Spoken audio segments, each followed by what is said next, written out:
আমাদের পারিবারিক পরিবেশে যেমন আদর করে পুরা নাম না ডেকে একটা ডাক নাম বা নিকনেম ডাকি, তো এই নিকনেমটা বলা হয় কিন্তু আদরের ডাক।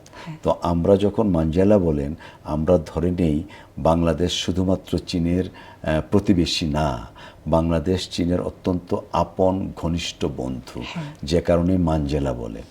এবং এই এক্সপোজিশন প্রমাণ করছে বাংলাদেশকে হাইলাইটের মাধ্যমে যে চীন এবং বাংলাদেশ একসাথে শোল্ডার টু শোল্ডার কাজ করতে চায়।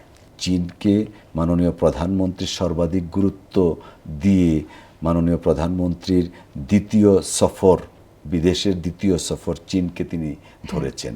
এবং এই চীনের সাথে দ্বিতীয় সফর তৈরি করা বা সফর করার আরও কিছু ঐতিহাসিক কারণও আছে।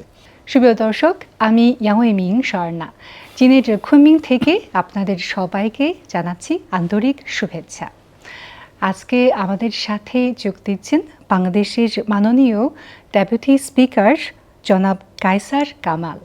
তিনি এবারের ইউনানে অনুষ্ঠিত ৭ম চীন দক্ষিণ এশিয়া সহযোগিতা ফোরামে অংশগ্রহণ করেছেন এবং বিশেষ ভাষণ দিয়েছেন। স্যার, আপনাকে স্বাগত জানাচ্ছি আমাদের অনুষ্ঠান থেকে। অসংখ্য ধন্যবাদ আমাকে আমন্ত্রণ জানানোর জন্য। আপনাদের অনুষ্ঠানে অংশগ্রহণ করতে পেরে আমি অত্যন্ত আনন্দিত। তো এবার ১০ম চীন দক্ষিণ এশিয়া এক্সপো আসলে এখানে বাংলাদেশকে প্রধান অতিথি দেশ হিসেবে সম্মান দিয়েছে এবং আমরা শুনেছি, অনেকেই বলেছে যে ইউনান কুনমিং এক্সপো ইতোমধ্যে চীন এবং বাংলাদেশের মধ্যে, চীন তথা দক্ষিণ এশিয়া দেশের মধ্যে যে বিনিয়োগ এবং বাণিজ্যিক সম্পর্ক সহযোগিতা সম্প্রসারণের একটি গুরুত্বপূর্ণ মঞ্চ হয়ে উঠেছে। তো এক্ষেত্রে আপনার একটু মতামত জানতে চাই। অফকোর্স, যে এক্সপোটা হয়েছে 10th China south Asia exposition, এখানে বাংলাদেশকে যেভাবে গুরুত্ব দেওয়া হয়েছে, এটা বাংলাদেশের জন্য অত্যন্ত সম্মানের জায়গা। বাংলাদেশের থিম পেভিলিয়ন করা হয়েছে। সো এটা থেকে প্রমাণিত হয় যে চৈনিক সরকার অর্থাৎ চীনের যে রাষ্ট্র কাঠামো আছে, তারা বাংলাদেশের সাথে যে এক্সিস্টিং সম্পর্ক আছে, সেই এক্সিস্টিং সম্পর্কটাকে আরও স্ট্রেংথেন, আরও শক্তিশালী করার জন্য এবং বাংলাদেশকে প্রাধান্য দেয়া হচ্ছে। এবং এই প্রাধান্যটা বাংলাদেশের জন্য প্রয়োজন, কেননা আপনি জানেন বাংলাদেশে অপেক্ষাকৃত বাণিজ্যিকভাবে অনেক পিছিয়ে আছে, ইনফ্রাস্ট্রাকচারের দিকে পিছিয়ে আছে, কানেক্টিভিটির দিক দিয়ে পিছিয়ে আছে, টেকনোলজির দিক দিয়ে পিছিয়ে আছে। সো অনেক দিক দিয়েই বাংলাদেশ পিছনে আছে। এই এক্সপোজিশনটার মাধ্যমে বাংলাদেশকে হাইলাইট করা হয়েছে এবং এই এক্সপোজিশন প্রমাণ করছে বাংলাদেশকে হাইলাইটের মাধ্যমে যে চীন এবং বাংলাদেশ একসাথে শোল্ডার টু শোল্ডার কাজ করতে চায়। আপনি কি বাংলাদেশ প্যাভিলিয়ন দেখেছেন? কেমন লাগে? আমি দেখেছি, ইটস ওয়ান্ডারফুল। এখানে প্যাভিলিয়নে আমাদের প্রায় ৮০-৯০টার মতো বোধহয় স্টল আছে এবং এখানে বিভিন্ন ধরনের প্রোডাক্ট নিয়ে আসছেন এবং কিছু কিছু প্রোডাক্ট আসছে খুবই এক্সেপশনাল। যেমন আপনি জানেন বাংলাদেশের একটা প্রোডাক্ট আছে অত্যন্ত ঐতিহ্যবাহী প্রোডাক্ট, নকশিকাঁথা। সেই নকশিকাঁথা আনা হয়েছে এখানে। আর বাংলাদেশে যে একটা আউটলেট আছে কারুপণ্য আড়ংয়ের একটা শোরুম আছে। তো এরকম বাংলাদেশের যে সমস্ত ব্র্যান্ডগুলা বাংলাদেশের মধ্যে অত্যন্ত জনপ্রিয় এবং পিপলস ফ্রেন্ডলি, সেই আউটলেটগুলা এখানে অংশগ্রহণ করেছে। এর পাশাপাশি অনেক ধরনের পণ্য নিয়ে বাংলাদেশের লোকজন এসছে এবং আমি দৃঢ়ভাবে বিশ্বাস করি চীন বাংলাদেশকে প্রধান আকর্ষণের কেন্দ্রবিন্দুতে রেখেছে এবং এতে বাংলাদেশ বেশি লাভবান হচ্ছে। আপনি তো ৭ম চীন দক্ষিণ এশিয়া সহযোগিতা ফোরামে অংশগ্রহণ করেছেন এবং খুব গুরুত্বপূর্ণ ভাষণও দিয়েছেন। সেই ভাষণের মাধ্যমে আপনি চীনা মানুষের কাছে কীরকম বার্তা পৌঁছে দিতে চান সেই সম্পর্কে যদি একটু বলেন। দেখেন, চীন এবং বাংলাদেশের সাথে অনেক পুরনো একটা সম্পর্ক এবং এই সম্পর্কটা শুধুমাত্র স্টেট টু স্টেট না, পিপলস টু পিপল বাংলাদেশ। এবং এই যে বাংলাদেশকে আপনারা মাঞ্জেলা ডাকেন, সো এই যে বাংলাদেশকে না বলে মাঞ্জেলা বলা, আমাদের পারিবারিক পরিবেশে যেমন আদর করে পুরা নাম না ডেকে একটা ডাক নাম বা ডাকনাম। নিকনেম ডাকি। হ্যাঁ। তো এই নিকনেমটা বলা হয় কিন্তু আদরের ডাক। তো আমরা যখন মাঞ্জেলা বলেন, আমরা ধরে নেই বাংলাদেশ শুধুমাত্র চীনের প্রতিবেশী না, বাংলাদেশ চীনের অত্যন্ত আপন ঘনিষ্ঠ বন্ধু, যে কারণে মাঞ্জেলা বলে। আর সপ্তম চায়না সাউথ এশিয়ার যে ফোরাম, এই ফোরামটা অত্যন্ত একটা শক্তিশালী ফোরাম, এবং এই ফোরামে বাংলাদেশ সহ মালদ্বীপ ছিলেন, মালদ্বীপের পররাষ্ট্রমন্ত্রী, তারপর আপনার নেপালের ডেপুটি স্পিকার ছিলেন, আরও শ্রীলঙ্কার পররাষ্ট্র প্রতিমন্ত্রী ছিলেন। অনেকগুলা দেশের একটা মিলন মেলায় পরিণত হয়েছিল। এই মিলন মেলাটা কূটনৈতিকভাবে অত্যন্ত গুরুত্বপূর্ণ।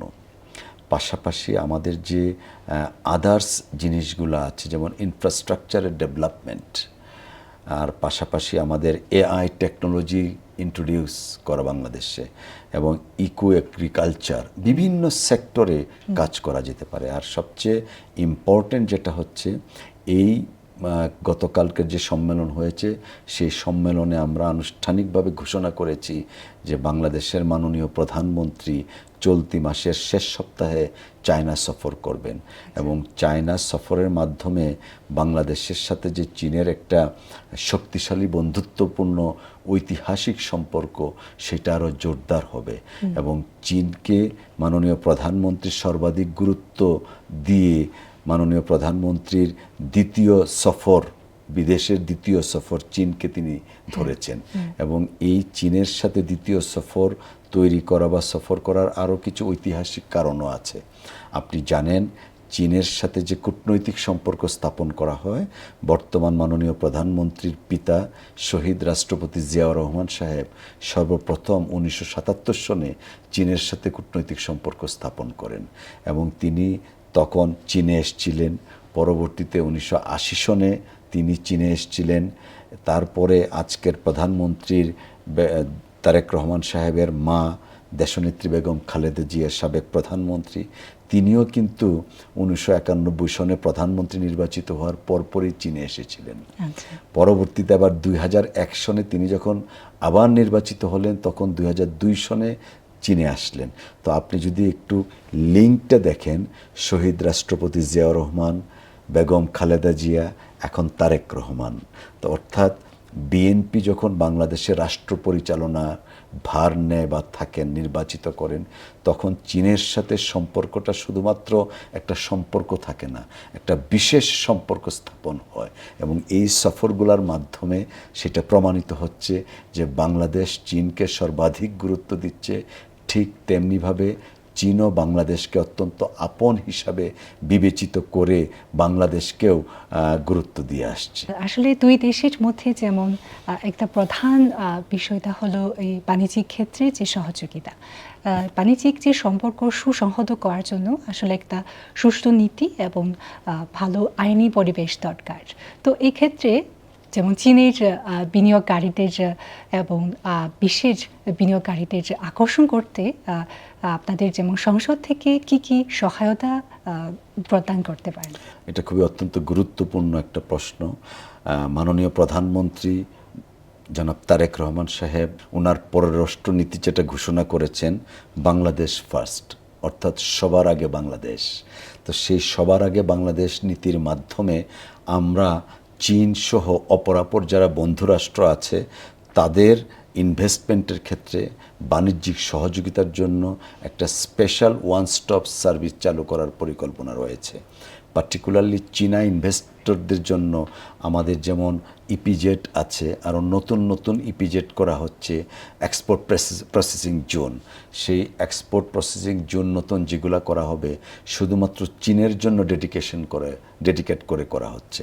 তো চীনকে অর্থনীতিতে গুরুত্বপূর্ণ পার্টনার হিসাবে বাংলাদেশ বিবেচনা করছে, এবং সেই হিসাবে সরকার তার নীতি প্রণয়ন করবে, এবং যখন যে আইনি কাঠামোর প্রয়োজন পড়ে, বর্তমান সরকার অত্যন্ত আনন্দের সাথে সে আইনগুলো প্রণয়ন করবে। কিছুক্ষণ আগে আপনিও উল্লেখ করেছেন আসলে দুই দেশের মধ্যে যে মৈত্রী, এটা বিভিন্ন স্তরের মৈত্রী। হ্যাঁ, শুধু সরকারি নয়, মানুষের সাথে সংযুক্ত জোরদার করা, সেটাও এর মধ্যে একটা খুবই গুরুত্বপূর্ণ দিক।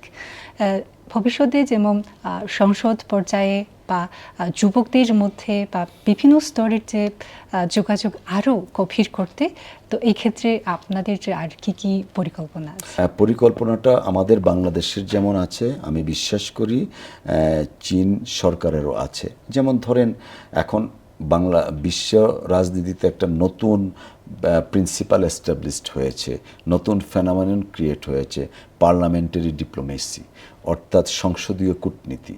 তো আমরা মনে করি বাংলাদেশ পার্লামেন্ট এবং ন্যাশনাল পিপলস কংগ্রেসের মধ্যে একটা দ্বিপাক্ষিক সম্পর্ক থাকবে। রাষ্ট্রের সাথে রাষ্ট্রের সম্পর্ক, ঠিক তেমনিভাবে পার্লামেন্টের সাথে একটা পার্লামেন্টের সম্পর্ক। এখানে যারা ন্যাশনাল পিপলস কংগ্রেসের যারা চেয়ারম্যান, ভাইস চেয়ারম্যান আছেন, অন্যান্য মেম্বার্স আছেন, দায়িত্বশীল যারা আছেন, তারা বাংলাদেশে যাবেন। বাংলাদেশের স্পিকার বা পার্লামেন্ট মেম্বার তারা এই দেশে আসবেন। অর্থাৎ দুই আইনসভার এক্সচেঞ্জের মাধ্যমে আমাদের এই কূটনৈতিক একটা পার্লামেন্টারি কূটনীতিটাকে আরও উন্নত পর্যায়ে নিয়ে যেতে পারি। এবং আমি মনে করি এটার একটা সিগন্যাল ইতিমধ্যে বাংলাদেশ পেয়েছে।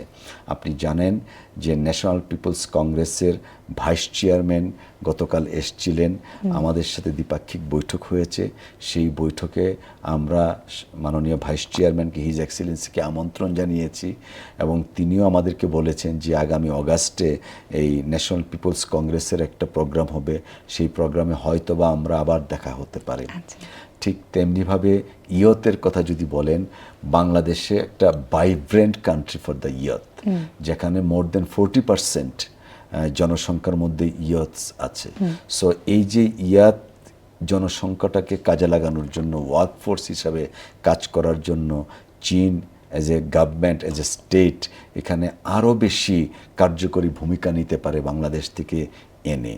পাশাপাশি আমাদের যারা সিভিল সোসাইটির মেম্বার আছেন, প্রফেসরস আছেন, থিঙ্ক ট্যাঙ্ক যারা আছেন, জার্নালিস্ট যারা আছেন, অর্থাৎ সমগ্র ক্ষেত্রে কাজ করার একটা সমূহ সম্ভাবনা এবং নতুন দ্বার উন্মোচিত হয়েছে বর্তমান সরকার দায়িত্ব পাওয়ার পর থেকে। জনাব তারেক রহমান সাহেবের দায়িত্ব পাওয়ার পর থেকে বাংলাদেশ এবং চীনের মধ্যে বিভিন্ন অ্যাভিনিউ ওপেন হয়েছে, যা ইতিপূর্বে কখনো ছিল না। দুই দেশের মধ্যে বিভিন্ন ধরনের যে সহযোগিতা চলছে এবং অনেক দিন আগে থেকেও আসলে এই সহযোগিতা চলে আসছে। তো যেমন পানি সম্পদ হলো এই জনগণের কাছে খুবই গুরুত্বপূর্ণ এবং খুব জরুরি একটা সম্পদ। তো এই ক্ষেত্রে যেমন তিস্তা নদীর প্রকল্প নিয়ে চীন এবং বাংলাদেশের মধ্যে সহযোগিতা আগে থেকেই শুরু হয়েছে, এখন কি পর্যায়ে? পানি এটা ন্যাচারাল একটা রিসোর্সেস, বাট আনফর্চুনেটলি পানি নিয়ে রাজনীতি করা হচ্ছে।